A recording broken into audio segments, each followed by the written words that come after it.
Blow up the trumpet in the new moon in the time appointed on our solemn feast day. The 7 feast days of Yahweh are grouped into those that we keep in the spring and those that we observe in the fall.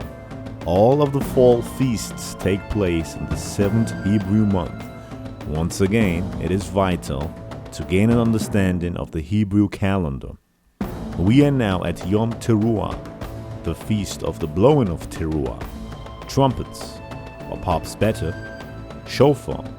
Let us find out what the significance of this feast is and how it is linked to Messiah Yeshua.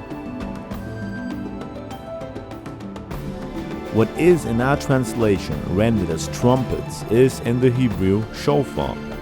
Something meaningful usually occurs at the blowing of shofars in scriptures.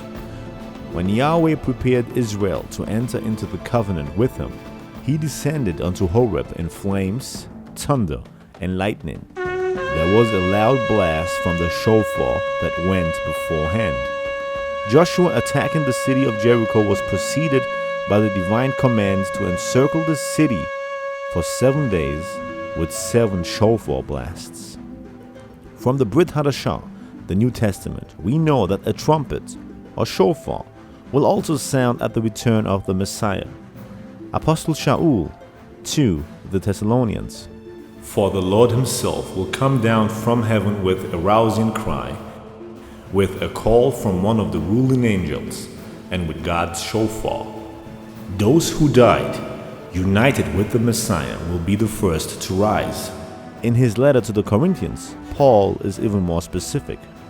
"It will take but a moment, the blink of an eye, at the final shofar, for the shofar will sound, and the dead will be raised to live forever, and we too will be changed."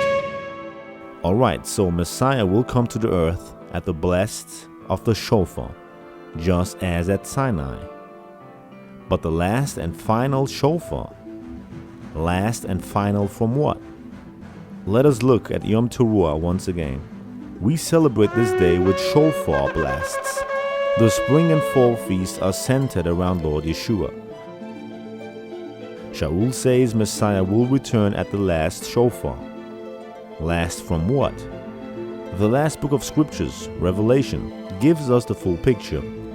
There are 7 shofars which are sounded. It is only after the last shofar has been sounded that Messiah Yeshua will return. The last shofar is the 7th. We recall that a shofar is sounded at each new moon and new month. Blow up the trumpet in the new moon in the time appointed on our solemn feast day. The first new moon of the 7th month begins Yom Teruah. Yom Teruah is the 7th shofar of the Hebrew year. It stands for the return of Israel's king to Zion on the Mount of Olives, just like at Horeb. What exactly will happen on Yom Teruah? Messiah is coming back to establish his reign on earth after destroying the enemies of Israel at Megiddo. He will also firmly institute the Torah from Zion and govern the whole earth by his law.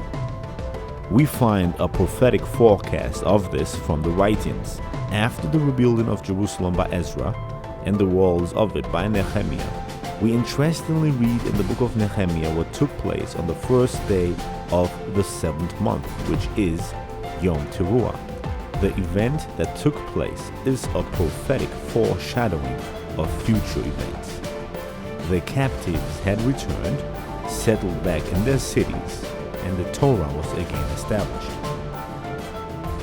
It is utterly fascinating that the name of the leading Levite and priest at the time was Yeshua. This, as mentioned, all happened at Yom Teruah.